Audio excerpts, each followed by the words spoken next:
الرحمن الرحیم نحمده ونصلی علی رسوله الکریم۔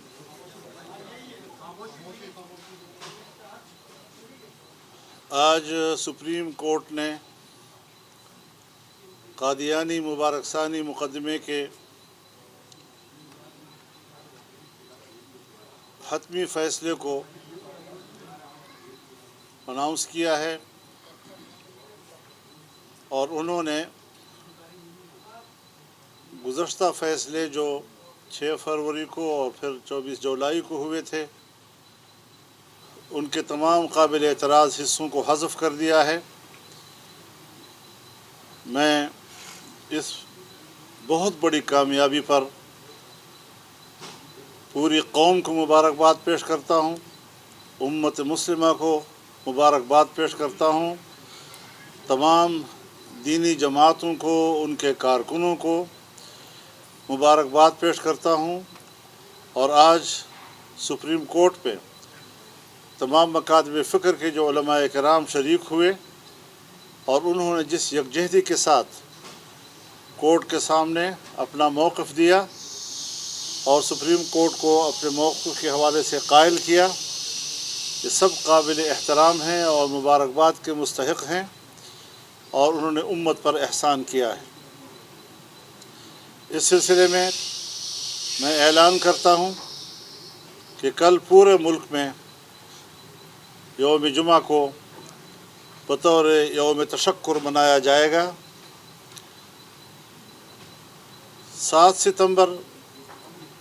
1974 کو پاکستان کی قومی اسمبلی نے متفقہ قرارداد کے ذریعے، متفقہ ترمیم کے ذریعے قادیانیوں کو اور لاہوریوں کو غیر مسلم اقلیت قرار دیا تھا، اور آج جب پوری قوم 7 ستمبر 2024 کو مینار پاکستان لاہور پر 50 سالہ گولڈن جوبلی منا رہی ہے اور جس دن کو یوم الفتح کے طور پر منایا جائے گا، آج کی اس فیصلے نے گولڈن جوبلی کی اہمیت کو اور دوبالا کر دیا ہے، اور اب پاکستان کے عوام ایک الگ جذبے کے ساتھ اور ایک تازہ ترین فاتحانہ تصور کے ساتھ اس میں شریک ہوں گے، اور انشاءاللہ العزیز عقیدہ ختم نبوت کے تحفظ کے لیے 7 ستمبر یوم الفتح سنگ میل ثابت ہوگا، اور دنیا کی کوئی طاقت اس عقیدے کے خلاف نہ کوئی سازش کر سکے گی، نہ ان کی سازش چل سکے گی۔ یہ امت کی آواز ہے، یہ پوری قوم کی آواز ہے، یہ متفقہ آواز ہے۔ ہم ان کے انسانی حقوق کو تسلیم کرتے ہیں، لیکن ضروری ہے کہ وہ پاکستان کے آئین اور آئین کے فیصلے کو تسلیم کریں۔ اگر کوئی اور شہری دنیا کے کسی حصے میں بھی اپنے ملک کے آئین سے بغاوت کرتا ہے، اپنے ملک کے آئین کو تسلیم نہیں کرتا، تو اس کے شہری حقوق ختم ہو جاتے ہیں، انسانی حقوق ختم ہو جاتے ہیں۔ یہ عجیب لوگ ہیں کہ اپنے آپ کو اقلیت بھی تسلیم نہیں کرتے، آئین کے فیصلے کو بھی تسلیم نہیں کرتے، قانون کو بھی تسلیم نہیں کرتے، اور اس کے باوجود دنیا میں پیٹ رہے ہیں کہ ہمارے تو انسانی حقوق نہیں ہیں۔ تعجب کی بات یہ ہے کہ ان کا رونا دھونا یہ بھی ہے کہ ہمیں غیر مسلم کیوں کہا جا رہا ہے۔ کوئی ان سے بھی تو پوچھے کہ مٹھی بھر لوگوں، تم نے پوری دنیا کی امت مسلمہ کو کافر کہا ہے، اور غلام احمد قادیانی نے اپنی کتاب میں لکھا ہے کہ جو مجھ پر ایمان نہیں لائے گا وہ کافر ہوگا اور دائرہ اسلام سے خارج ہوگا۔ ساری چیزیں حقائق ہیں، ریکارڈ پر موجود ہیں ساری چیزیں۔ تو اس صورتحال میں امت مسلمہ نے بھی، پاکستانی قوم نے بھی ہمیشہ یکجہتی کا مظاہرہ کیا ہے، آج بھی یکجہتی کا مظاہرہ ہوا ہے، اور یہ فتح اس یکجہتی کی ہے۔ اللہ تعالیٰ یہ یکجہتی ہمیشہ قائم و دائم رکھے۔ میں ایک بار پھر سپریم کورٹ کا بھی شکریہ ادا کرتا ہوں، میں پارلیمنٹ کا بھی شکریہ ادا کرتا ہوں کہ اس موضوع پر جب پارلیمنٹ میں بات ہوئی تو ساری پارلیمنٹ ایک طرف ایک پیج پر تھی، حکومت بھی، حزب اختلاف بھی، اور اس مسئلے پر کوئی اختلاف رائے نہیں تھا۔ دینی جماعتیں ہمیشہ اس پر یکجہتی کا اظہار کرتی چلی آئی ہیں اور آج بھی انہوں نے وہی مظاہرہ کیا۔ تو الحمدللہ اس حوالے سے ایک زندگی ملک کے اندر موجود ہے، ایک شعور موجود ہے، ایک احساس موجود ہے، اور انشاءاللہ یہ شعور و احساس اور قوم کے اندر یہ زندگی انشاءاللہ برقرار رہے گی اور قوم ایک زندہ قوم کو ثبوت پیش کرے گی۔ مولانا صاحب یہ فرمائیں کہ جس طرح دینی جماعتوں نے اس اتحاد کا مظاہرہ کیا، اس سے پہلے جب ووٹر فارم سے ختم نبوت کا حلف نامہ نکالا گیا تھا اس وقت بھی اسی طرح کا رد عمل آیا اور اس کو واپس لینا پڑا، اور بھی متعدد مواقع بھی اس طرح سے ہوا۔ کیا وجہ ہے کہ سود پہ بھی تمام مسالک جو ہے وہ متفق ہیں، عدالتی فیصلے موجود ہیں، اسلامی نظریاتی کونسل کی سفارشات پہ، قانون سازی کے معاملے پہ یہ سب کچھ موجود ہے؟ کیا وجہ ہے کہ دینی جماعتیں اس ایک بڑا بھاری پتھر جو ہے اس کو اٹھانے میں کامیاب کیوں نہیں ہو رہی، اور کیا اس اتحاد کو ان مقاصد کے لیے بھی آگے بڑھایا جائے گا؟ ہاں، یہ بات آپ کی بالکل بجا ہے کہ سود کے مسئلے پر بھی پوری قوم متفق ہے، علماء متفق ہیں، تمام مکاتب فکر متفق ہیں، لیکن یہاں پر حکومت کو انکار نہیں تھا۔ حکومت کو اس حوالے سے کسی قسم کی قانون میں تبدیلی یا ترمیم کا بھی انکار نہیں تھا، بلکہ اس فیصلے کے خلاف خود بینک چلے گئے کورٹ میں اور بینکوں نے اس حوالے سے اسٹے لیا ہوا ہے۔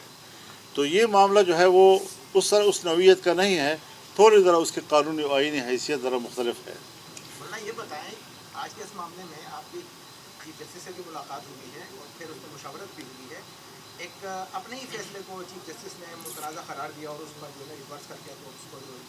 تنازع ختم کر دیا گیا۔ اس تمام عمل میں آپ کو چیف جسٹس کا جو عمل تھا، معاملہ تھا، کیسے نظر آیا؟ میرے خیال میں انہوں نے بہت ہی فراخ دلی کا مظاہرہ کیا ہے، اور بحث تو ہوئی کیوں ہوا، کیسے ہوا، ایسا نہیں ہونا چاہیے تھا، آئندہ بھی نہیں ہونا چاہیے، یہ ساری چیزیں ڈسکس ہوئی ہیں۔ لیکن بہرحال آج انہوں نے جس مثبت رویے کا اظہار کیا، ہمیں اس پر ان کو داد دینی چاہیے اور ان کو خراج تحسین پیش کرنا چاہیے۔ کہ یہ جو پہلے فیصلہ دیا گیا تھا وہ محض لا علمی کی اتفاق تھا یا اس کے مجھے اس کا علم نہیں ہے، میں کسی مقدمے میں پیش نہیں ہوا ہوں، آج پیش ہوا ہوں۔ آپ تمام سماعت میں وہاں پر موجود رہے، آپ ماشاءاللہ بہت سارے حوالے ماضی کے بھی آتے رہے، آج مختلف آپ کو بار بار دیکھا، آپ نماز کے لیے صرف گئے، اور اس کے بعد جج صاحب نے جب آپ کو کہا کہ آپ مکمل سماعت سن کے جائیے گا تو پھر آپ وہاں پر موجود بھی رہے۔ کیسا دیکھتے ہیں کہ کیا یہ اس طرح سے بار بار ریویو پٹیشن اور پھر آگے جو معاملات اب چلیں گے، کیا اعتبار کیا جا سکتا ہے؟ یہ جو عام کارکنان ہیں، میرے خیال میں اس وقت سوال کا تناظر یہ ہے کہ عام جو کارکنان ہیں، جو عام لوگ ہیں، وہ ریاست پر اس طرح اعتبار نہیں کرتے قادیانیوں کے نہیں، میرے خیال میں دیکھیے بات یہ قادیانیت کے خلاف سوچ ایک ہی ہے۔ باقی جب ایک شخص اتنے بڑے منصب پر فائز ہو کر اعلان کہتا ہے کہ ہم انسان ہیں، ہم سے غلطی ہو سکتی ہے اور ہم اس کی ازالے کے لیے تیار ہیں، تو اتنا کافی ہے میرا خیال ہے۔ مولانا صاحب، حکومت بھی اس معاملے میں آپ کے ساتھ سے مکمل ہوگا، آج آپ کی محنت ہے، جو بھی ہوا آپ کو اس بات پر برقرار دیتے ہیں، تو آپ حکومت کے لیے بھی لفظ کہیں گے اس معاملے میں؟ میں نے کہہ دیا نا جی، میں نے کہا چونکہ حکومت اور اپوزیشن ایوان کے اندر بھی ایک پیج پہ تھے اس مسئلے پر، سب مبارکباد کے مسئلے۔ مولانا صاحب، پیر کے دن بھی ایک احتجاجی مظاہرہ ہوا اسی فیصلے کے خلاف، جو جمعیت علماء اسلام کے ورکرز تھے وہ سپریم کورٹ کے باہر بھی گئے تھے، آج پرائم منسٹر نے تحقیقات کا حکم دے دیا ہے، تو اگر ان ورکرز کے خلاف یہ مقدمہ درج ہوتا ہے تو آپ کیا؟ میرے خیال میں یہ جمہوریت میں ساری چیزیں چلتی رہتی ہیں، ہر مسئلے پر احتجاج بھی کرنا پڑتا ہے تاکہ ریاستی ادارے متوجہ ہوں اس طرف کہ پبلک کیا چاہتی ہے۔ اگر آپ پبلک میں نہیں جائیں گے، آپ احتجاج نہیں کریں گے، آپ کی آواز کوئی سنے گا ہی نہیں، تو اس طریقے سے تو پھر وہ مسئلہ ہی دب جاتا ہے۔ تو مسئلے کو زندہ کرنے کے لیے نکلنا بھی پڑتا ہے، احتجاج بھی کرنا پڑتا ہے، مقدمے بھی درج ہوتے رہتے ہیں، اور یہ سارا سلسلہ چلتا رہتا ہے۔ اچھا، یہ تعصب بھی کبھی کبھی ملا کہ شاید اس پہ کوئی عالمی طاقتیں بھی ملوث تھیں یا کوئی آپ کو منصب نظر آئے ایسا؟ اگر ہے تو پھر ان کے لیے کیا پیغام ہے؟ دیکھیے، ہم تو ان کو بھی یہ کہنا چاہتے ہیں کہ وہ غیر آئینی عمل کو سپورٹ نہ کریں، اور یہ کوئی ایسا مسئلہ نہیں ہے کہ دیکھیے تحریک بھی چلی ہے 1953 میں، ہزاروں لوگ شہید ہو گئے، اس میں کامیاب نہیں ہوا جی، لیکن اب پارلیمنٹ کا فیصلہ آ گیا تو دنیا جو جمہوریت کی بات کرتی ہے، اداروں کی بات کرتی ہے اور اداروں کے فیصلوں کو احترام دیتی ہے، پاکستان کے قومی اسمبلی کے فیصلے کو قبول کیوں نہیں کیا جا رہا؟ نمبر ایک۔ دوسری بات یہ ہے کہ جنوبی افریقہ کی عدالت نے بھی تو ان کے خلاف فیصلہ دیا ہے۔ آخر انہوں نے اسلام کی بنیادی اصول اور بنیادی سٹرکچر جو ہے اس کا مطالعہ کیا ہوگا، اس کو پوری طرح پڑھنے کے بعد وہ اس نتیجے پر پہنچے ہوں گے کہ پھر اگر یہ عقیدہ ان کا ہے تو وہ مسلمان نہیں ہے۔ مقدمہ بہاولپور ایک مشہور مقدمہ ہے، وہ عدالت تھی اور عدالت کے سامنے دونوں فریق پیش ہوئے۔ حضرت مولانا انور شاہ کشمیری رحمۃ اللہ علیہ باقاعدہ دیوبند سے آئے اور انہوں نے وہاں پر بڑی لمبی بحث کی اور بالآخر ان کو قائل کر دیا اور انہوں نے فیصلہ دے دیا۔ تو عالمی فورم پر بھی ان کے خلاف فیصلے آئے ہیں، اور جو لوگ ان کو، جیسے مثال کے طور پر مرزا غلام احمد قادیانی خود لکھتا ہے کتاب میں کہ میں انگریز کا خود کاشتہ پودا ہوں، تو آج یہ جماعت جو ہے یہ مغرب کا خود کاشتہ پودا ہے تو اس کو سپورٹ کر رہے ہیں۔ جس طرح اسرائیل ان کے لیے بس ناجائز بھی ہے تو ان کا بچہ ہے، اور ناجائز بچے کو بھی وہ قبول کر رہے ہیں۔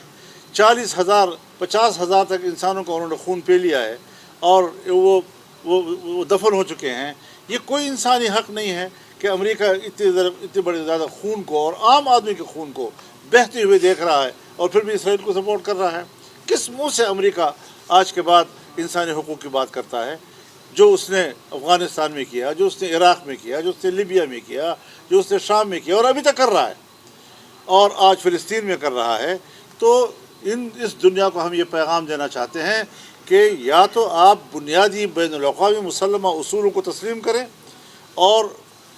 اکثریت کو سپورٹ کریں، اصول کو سپورٹ کریں، کانسٹیٹیوشن کو سپورٹ کریں۔